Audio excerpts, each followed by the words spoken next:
IBB TV की जानिब से डॉक्टर इरफान अहमद बेग का सलाम कबूल कीजिए। आज हम कोयटा कहानी की 8वीं किस्त के साथ आपके सामने पेश कर रहे हैं। 8वीं किस्त को पिछली किस्त में हमने कोयटा म्यूनसिपल कॉरपोरेशन की बात की, म्यूनसिपल कमेटी की बात की थी, जो 1896 में कायम हुई थी और ब्रिटिश बलूचिस्तान की ये कमेटी थी और रियासत कलात या रियासती बलूचिस्तान के साथ इसका कोई लेना देना ताल्लुक़ नहीं था। अब आप देखते हैं कि 1896 तक यहाँ पर ज़िंदगी के कवायद और हुकूमती अंदाज आपस में जो थे वो तकरीबन हम आहंग हो गए थे। म्यूनसिपल कमेटी के जो अमूर होते हैं, जो निकासी आप, फराहमी आप, तांगा वगैरह के ऊपर टैक्स लगाना, कुछ लाइसेंस जारी करना, इन तमाम चीज़ों को संभालना, उसमें अवामी शमूलियत भी एक ख़ास तनासब से उसने रखी थी। तो ये सिलसिला अब चलता है। अब उस ज़माने के लिहाज से देखा जाए तो एक तरक्की के मनाजिल जल्दी जल्दी तय हो रही। जैसे मैंने बताया कि रेलवे का निज़ाम आ गया। रेलवे के निज़ाम से पूरे बर्रे सग़ीर के लोगों का आपस में ताल्लुक़ बना, यहाँ भी लोग आने जाने लगे। अब आपको हैरत होगी कि दुनिया अब वो जो नौआबादियाती निज़ाम था वो अब एक बड़े आलमी तनाज़े की तरफ बढ़ रहा है। अब बरतानिया, अमेरिका, सल्तनत उस्मानिया, ज़ार रूस की सल्तनत, ये तमाम जो हैं जिसको कहते हैं मुल्क हवसगिरी यानी नौआबादियात का असूल, उसके लिए आगे बढ़ते हैं और पहली जंग अज़ीम अब नज़दीक आ रही है। पहली जंग अज़ीम में बहुत जदीद, उस ज़माने के हिसाब से जदीद असला इस्तेमाल हुआ। टैंक, एंटी क्राफ्ट गनें, मशीन गनें, डायनामाइट, बम, बारूद और सबसे बड़ी चीज़ तैयारे। अगरचे वो आज के मुकाबले में बहुत जदीद तैयारे नहीं थे।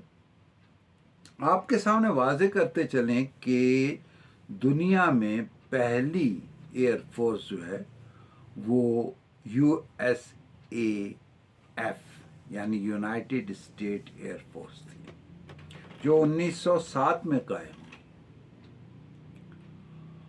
और 1911 में दुनिया में अमेरिका ने पहला बहरी बेड़ा बना लिया, यानी उस पर जहाज़ खड़े थे और किसी साहिल के नज़दीक जाके अटैक कर सकते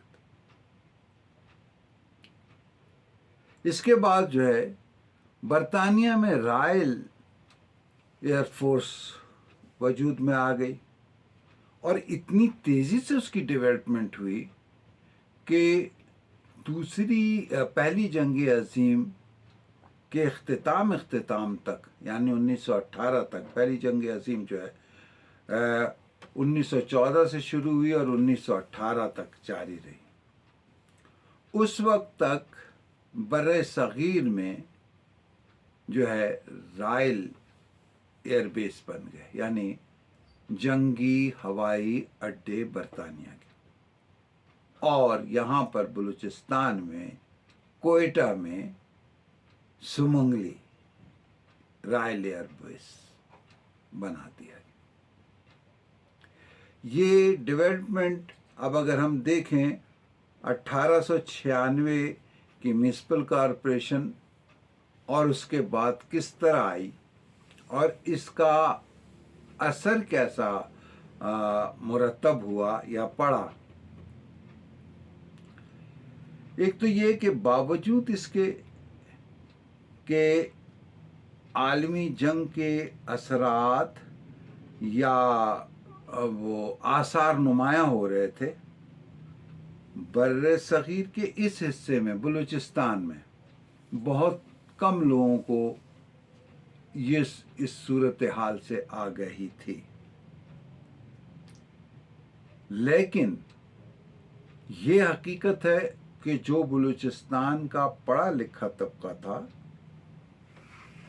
चाहे वो बहुत महदूद था, उसमें लोगों को इसके बारे में कुछ पता चल रहा था। और ख़ुसूसन अफ़गानिस्तान के हवाले से और तुर्क सल्तनत जो खिलाफत उस्मानिया कहलाती थी, उसके हवाले से भी एक सतह पर यहाँ पर कुछ लोगों को इसके बारे में मालूमात हासिल हो रही थी।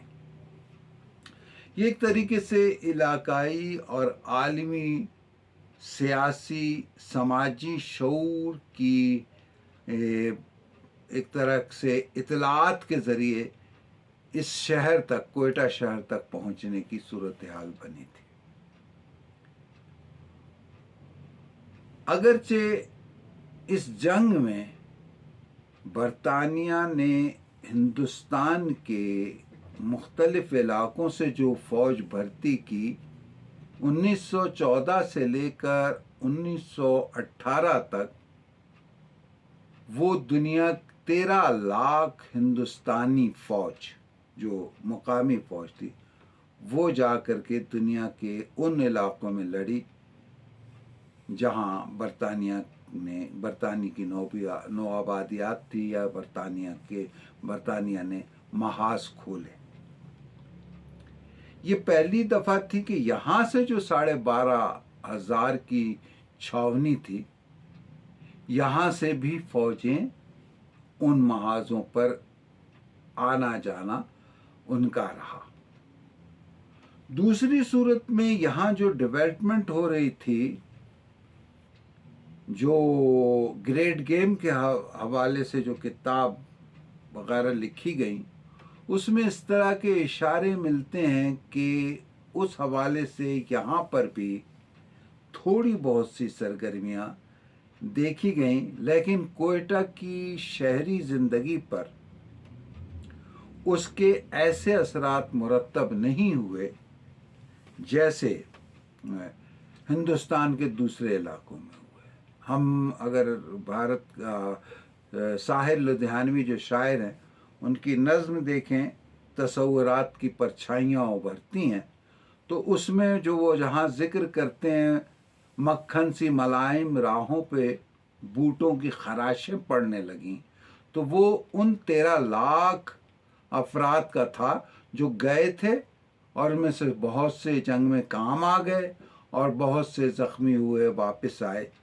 और इसके बाद जो दूसरी जंग अजीम हो रही थी, उसके दौरान मेरा ख्याल कोई 36 लाख के करीब हिंदुस्तानी उसमें शरीक हुए थे। बहरहाल किस्सा मुख्तसर, यहाँ का कोई मुकामी आदमी, तारीफ़ की बात है कि पूरे पंजाब से भी भरते हुए सिंध के भी कुछ इलाकों से लोग बरतानिया की फ़ौज शामिल हुए, लेकिन यहाँ उस वक्त बहुत ही कम तादाद में कुछ लोग जो है उसमें शामिल हुए उस जंग में। जो बलूचिस्तान का अंदरूनी कबायली इलाका था, वहाँ से एक शख्स भी उसमें शामिल नहीं हुआ। अब जब ये बरतानवी जंग जारी थी और जो महाज पर सूरत हाल बन रही थी, यहाँ पर एक हवाई अड्डे का बन जाना और फ़िज़ा में जहाज़ का उड़ना, ये अचंभे या एक अछूती बात थी। इस इलाके के लोगों ने नहीं देखा था, लेकिन उन तमाम बातों के बावजूद अंग्रेज़ ने जो मुआहदे किए थे, यहाँ इसके कहने में कोई आर नहीं कि उसने कभी अपनी कुव्वत का इजहार नहीं किया या असर नहीं डाला। آج یہاں ہم اس قسط کو 8ویں قسط کو ختم کرتے ہیں، اور انشاءاللہ تعالی میری آپ کی زندگی رہے تو آئندہ قسط میں اس سے آگے بڑھیں گے.